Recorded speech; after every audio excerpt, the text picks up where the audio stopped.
I'm really excited about the next person that's going to be coming into the studio here. Of course, I'm talking about Dr. Richard Bartlett, who brought about the Budesonide protocol, a way forward, a treatment to save people's lives, keep them from entering hospitals. We had him on the show before, back when this was the huge story down here in Texas. This is what that looked like.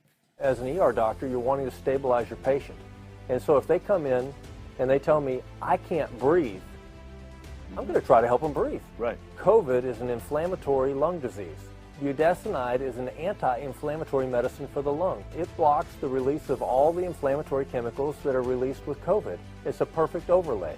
It's readily available. It's generic now. It's cheap. It's at every pharmacy on every corner in the United States. And when I started using it, I was shocked at how good it worked. It's almost like Budesonide was made for COVID-19. We talked about the fact that nobody in America or around the world seemed to want a treatment at all. Vaccination was the only way forward, and that was represented by how the news from around the world treated the idea of Budesonide. This is what that looked like in the media. It's a treatment for COVID-19, used by an Odessa doctor who calls it the silver bullet. But others in the medical community aren't convinced it's what it's cracked up to be. If it's being described as the silver bullet, and if you're hearing things about things that are just so perfect that it's too good to be true, it probably is. There is no silver bullet at the moment, and there might never be. There is no silver bullet response to the virus. To think that that simple medication is the cure that could have saved 500,000 people. Critics warn this is not how science works, and while they're thrilled that Dr. Bartlett has had some success with this treatment, he has clearly not had a large enough caseload to provide a true sampling. There are people that believe that budesonide and taking zinc is working. Is there any downside to doing it? You know, there's a placebo effect to make you feel better and less anxious, but in reality, Matthew, it doesn't have any effect. Basically, they were saying Dr. Richard Bartlett's a dreamer, that there's no way that this works, perhaps only a placebo effect. Well, to get to the bottom of what that was like, I'm sitting here with Dr. Richard Bartlett. It's awesome to see you again, man. See you, sir. You know, my first question would be, just as we saw the news roll out, you were doing a lot of media, including coming onto the high wire. Did you ever go through med school and think, you know what I really want to do? I want to come up with a treatment that gets me attacked, not just in the United States of America. I'd love the WHO weighing in. I mean, what we saw there was a full court attack literally from around the world. It really was a full court press. I mean, Fauci, the World Health Organization, we had their attention last year, meaning, Del, that they were aware that budesonide against COVID was a possibility. Do you think if it couldn't do anything or was useless, we would have even heard from them? They would probably just starve the story out, right? Absolutely. This was actually censored, deplatformed. They deleted. We had a viral video that went 5 million views, and then YouTube pulled it. Over and over again, this was being buried. This was a treatment that was being buried. But Oxford just validated that 90% of hospitalizations and emergency room visits and even urgent care visits could be avoided if people were using early treatment with budesonide, which was my message a year ago. Absolutely. And just think what that means. That's it. You've been vindicated, right? Well, let's take a look at let me look at some of this study right here. This is what it had to say. This is, I think you had headlines in, can we go to the headlines from Reuters? We already showed those when I wasn't looking. Reuters, Daily Mail, all reporting on it, but this is there it is. Common asthma drug cuts the need send COVID patients to hospital by 90% and shortens recovery time, Oxford University scientists say. And here's the actual study in MedRx IV, inhaled budesonide in the treatment of early COVID-19 illness, a randomized controlled trial. Here's some of we just pulled a couple of excerpts. Here's the results. Clinical recovery was 1 day shorter in the budesonide arm compared to the usual care arm. Proportion of days with a fever and proportion of participants with at least 1 day of fever was lower in the budesonide arm. Fewer participants randomized to budesonide had persistent symptoms at day 14 and day 28 compared to participants receiving usual care. And the conclusion, early administration of inhaled budesonide reduced the likelihood of needing urgent medical care and reduced time to recovery following early COVID-19 infections. It goes on to say, implications of all available evidence. The STOIC trial potentially provides the first easily accessible, effective intervention in early COVID-19. By assessing healthcare resource utilization, the study provides an exciting option to help with the worldwide pressure on healthcare systems due to the COVID-19 pandemic. Data from this study also suggests a potentially effective treatment to prevent the long-term morbidity from persistent COVID-19 systems. Take that, Fauci, take that, WHO. They keep saying, well, the science. Unfortunately, the science, and right, it has to be done. I mean, you were there, you were in clinical, it was somewhat anecdotal, but you were seeing it with your own eyes. Did you know this study was going on at Oxford? You know, not when I started. Actually, I went with the science already. We had a paper that we wrote that cited 50 references from the NIH, from JAMA, from reputable sources. The evidence was there. We wrote a paper, published it, and it showed 2 + 2 = 4. Common sense, intuitive, healthcare. The budesonide is the answer. And it is the answer. And when you look at this now, you look back, I mean, the attack you were coming on, Fauci, obviously, what was amazing, right? The attack on budesonide, which is a product that's in virtually every ER, it treats the lungs, it makes perfect sense, yet he is all behind a vaccine that hasn't been through any safety trials whatsoever, is not proving to stop the infection or transmission as far as we can tell. You know, that bias, but this whole thing was about the overrun of the ICUs, right? ICUs being overrun, the ER, we can't handle it, the flow. We were supposed to be 14 days flatten the curve. It's turned into 1 year of flattening the curve. Meanwhile, treatment is available. And what was it like to watch it come under attack knowing it could work? I was very laser focused. I knew that I had something that worked. And so we were watching the headlines that the hospitals are overwhelmed, the hospitalizations. It was stopping regular care for cancer care, other types of care, surgeries, gallbladder surgeries, everything was put on hold. The hospitals were being overwhelmed. And this study, according to Oxford University, 90% of hospitalizations could be avoided with an early treatment with a medicine that's $3 a treatment, readily available at every pharmacy in the nation. Still is. Yeah. So this didn't get sort of like outlawed or locked down or treated like we saw hydroxychloroquine. Yeah, this medicine's FDA approved 25 years ago. It's well documented to be an effective, safe strategy for decreasing inflammation in the lungs and airways. And that is what COVID is about.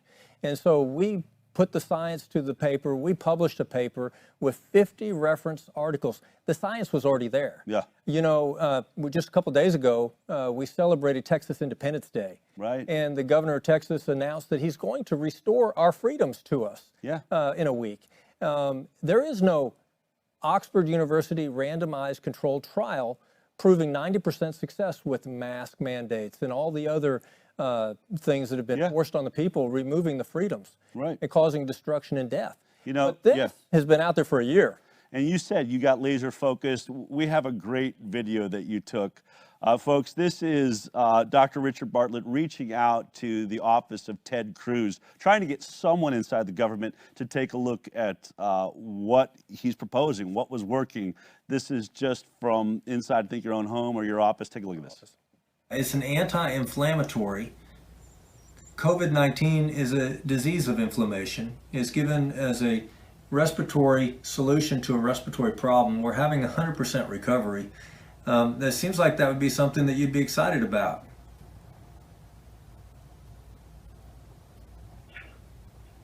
Yeah, absolutely, sir. And just to, you know, we're trying to sort of drill down into the ways in which we might be able to help or do some of our due diligence in getting a lay of the land for, you know, often when we're trying to affect these types of policy changes up here, you run into a ton of red tape and folks, you know, asking you for making sure that we're dotting every I and crossing, you know, every T on something. So we're trying to get a handle on you know, as much as we possibly can. And then what we'll do after this is we'll get together, we'll share this with the senator, what we talked about, and then dig into how we might be able to help and what the sort of bureaucratic pitfalls might be up here in DC, because it's been, frankly, and I'm sure you've experienced this as a practitioner, extremely difficult in many respects to move some of these big agencies on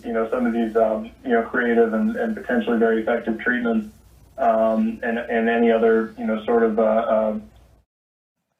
I love that video because, as I've told many of you, I speak to politicians all the time. I fly all over the country, and that was about a 5-minute answer of, we're not going to do jack about this. We don't, how do I get you to get off of this phone call? Am I wrong? Yeah, I mean, that's how it felt. And and to answer the unspoken question, no, I have not heard from Senator Cruz. Really? And Shocking. maybe he's working on it, and maybe he didn't get that information from his chief of staff. Right. But fortunately, the governor has science. The governor of Texas, Greg Abbott, has science to back his decision to restore freedom to Texans again. The science is there. Hashtag science. Yeah. Follow the science. Yeah. The science, I wrote a paper citing 50 science articles back when I broke this story a year ago, and now it's breaking news again. It's huge. Oxford University. But they're not reporting it, right? We're not seeing this on CNN. We're not seeing this on MSNBC. We're seeing it Daily Mail. We're seeing international organizations are looking at, which is really a shame. When we watch that video, that's June.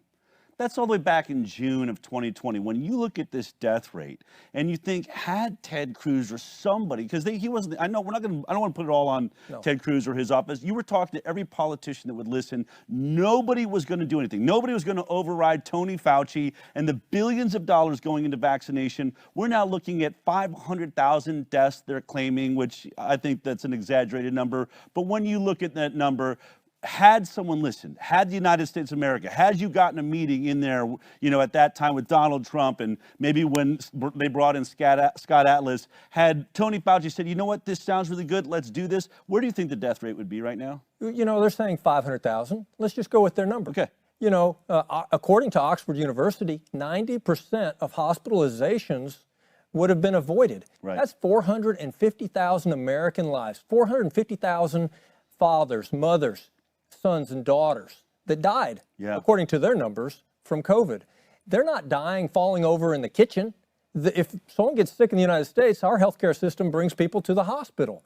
Most of those deaths are in the hospital. Potentially, does that mean 450,000 American lives could have been saved with a $3 treatment that's so safe it's used on 2-pound preemie babies, that's readily available at every pharmacy in the United States?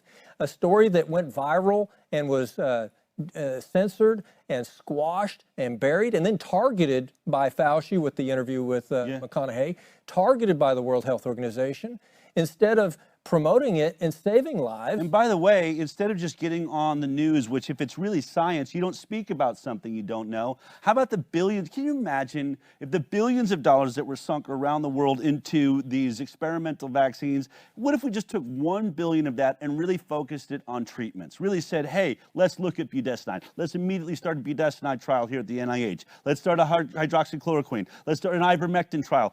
That would have cost tens of thousands of dollars, maybe hundreds of thousands, but we're talking billions of dollars going to one approach, and the fastest way out was products that were already in our hands, and nobody in our government seemed to want to do anything about it. You're right. Nobody wanted early outpatient, inexpensive treatments. Right. No one was going to make any money off of this. Right. And the bottom line is we have breaking news. There's a way out of this pandemic. Yep. The numbers are going down. Yep. Because do you think that's herd immunity? I mean, it's herd immunity, and part of the herd immunity is early effective outpatient treatment strategies like budesonide, which has now been validated by Oxford University. Yeah. And so we're having survivors out there that have immunity. That's called herd immunity. What we had at the beginning, 90%, 9 out of 10 people who were treated with the standard treatment, which was hospitalization and being put on a ventilator, at the beginning of this pandemic, 9 out of 10 died. Wow. And so they weren't contributing to herd immunity. But this right, death doesn't get us to herd immunity. Early outpatient therapies like budesonide are being embraced around the world. And so this is causing us to have survivors that have immunity, and we're seeing the effect of that. The governor of Texas has science behind him. The naysayers to opening up our state and giving us our freedom are not looking at the science. Right. I want to ask you a question. This is going to probably bring about somewhat of a conflict. I have said that basically this is a coronavirus. It's amongst the cold viruses that we have every year. We see the stats across the world right now. Worldometer showing 25 million current cases, and they described 99.6% of those as being mild symptoms. Cold, cold symptoms, sniffles, coughs, things like that. I get accused of sort of really underplaying how deadly and dangerous this is. I've always said there is clearly a small group of people. I describe that group as over the age of 65 with other comorbidities, but there are a couple of cases that fly in the face of that. We have had people very close to us that have tested positive and ended up getting very sick. And you are, by the way, we called you. I didn't bring in hydroxychloroquine. Everyone close to the high wire that works with us or has come in with this, we sent them to you. You got the budesonide protocol going, but you got sick yourself. Do you have comorbidities? I have no comorbidities. I don't take any medicines. I jog a mile on the treadmill in 7 minutes. I'm used to that. And when I got this disease, I got scared when I couldn't walk to the end of the block without being short of breath. And so this is a killer for some people. Now, this is not the flu. I've had the flu. Yeah. This is a killer for some people, and it's not a normal coronavirus. I am convinced that some of the senators that have talked about a bioweapon possibility might be correct, that this has been chosen by choice because it's highly contagious. Yeah. And so there are genetic factors. As a doctor, I can't use a broad brush to treat every patient. I have to treat the individual. And that's why it's so dangerous when you have the government telling you what to do for your personal health care and overriding your personal physician and yourself and making your treatment decisions. When the government says, wait till you have severe symptoms and just stay home and tough it out with Tylenol, with this particular disease, we saw what that did. According to their numbers, 500,000 deaths. Yeah. But you juxtaposition that with what Oxford University has proven. They had to cut their study short, Dell, because it's unethical to let people die when there's an effective treatment strategy. So they just started treating everybody. I saw that. I was wondering what it meant. It said basically we left the treatment early because it was obvious what we were seeing. So they eventually said we're not going to deny people budesonide any longer. You can't. Ethically, when you have a randomized controlled trial, which is the creme de la creme, top shelf evidence of scientific medical fact. Yeah. That's what this was. Oxford University, the oldest university in the English-speaking world since 1096, 72 Nobel Prize laureates. That's where this information was validated and where I was vindicated, really, because I was attacked. You were. I agree. Let me just ask you, when we look back in history, history will have to go through the data. It's going to have to look at this. That data's been, in many ways, I think, corrupted by changes in death certificates and how, but hopefully doctors still recorded enough information, even though heart disease was no longer the cause of death. It was COVID. Dying from meant you were dying with, but hopefully that heart disease is still on the paperwork so we can really go back and look at this. But how do you think this year that we've been through will be looked at? Because we keep hearing scientific evidence, the evidence of mass, the scientific, and it's being this mantra drummed by mainstream media, but it really appears that a lot of the scientific experts were speaking about things they didn't know anything about, or actually did, and were actively out against budesonide, against hydroxychloroquine, against ivermectin, as you said, against treatments that were pennies on the dollar and wouldn't lead to a worldwide vaccination program and putting us on this conveyor belt. People lost their mothers, their fathers, their sons, their daughters during this pandemic. January 2020, the American healthcare system that used to be the best in the world was hijacked. And we had actors playing a role, promoting propaganda, which obviously failed when we look at how many deaths there were, how many hospitalizations, how many bankruptcies. And I believe an objective view in the future will see that this could have been avoided in large part, because now Oxford University has validated and had to cut their study short because they didn't want to be responsible for unneeded deaths. But we had, they're saying 500,000 Americans died. 90% of that, if they die in the hospital, which is where they're dying, there's been a shift of where people die. They're not dying in nursing homes. They're not dying at home. They're dying in the hospital. 90% of the hospitalizations could have been avoided. That would be 450,000 American lives, potentially. I agree. I think that we're going to look back. There should be some real trials for crimes against humanity. You have been on the forefront. You are one of the heroes. It's exciting to bring you back on, allow you to be here, take a victory lap. You deserve that. Thank you. I'm going next to the Texas Senate. I was just invited by a senator to speak to their committee about COVID. And so we'll be there the 15th is what it sounds like. But, you know, I've met with governors, and when I talked to the governor of Oklahoma, I heard the same thing over and over. I didn't know that. I didn't know that. And I said, and I told him, you know, at some point, if your healthcare advisors have not told you this, is it because they don't know, or is it because they don't want you to know? Right. And that's where we've been. We need new advisors. If you're a government leader, you need to be held accountable for this. Breaking news that we can end this pandemic. Early, effective outpatient strategies are available. Oxford University confirmed it. That's it. Yeah, Dr. Richard Bartlett, you are a hero. You are on the front lines. I think history will record this incident and your time in it kindly. Where do we find, what website do we go to see what you're up to or follow your progress? There is a website, budesonideworks.com, Budesonide, budesonideworks.com, and that has it has testimonials and articles from COVID scientists, from professors, from patients, from doctors, validating this, proving this. Great. We've had patients with one lung and emphysema recover. I had a patient with 2 forms of cancer on chemotherapy, had radiation. She still is dealing with that with her chemo, but she beat COVID. So this is a dangerous disease for some people, but there's a way out of this. Fantastic. Keep up the great work, and we're going to continue to spread the message. There you have it, budesonideworks.com. If you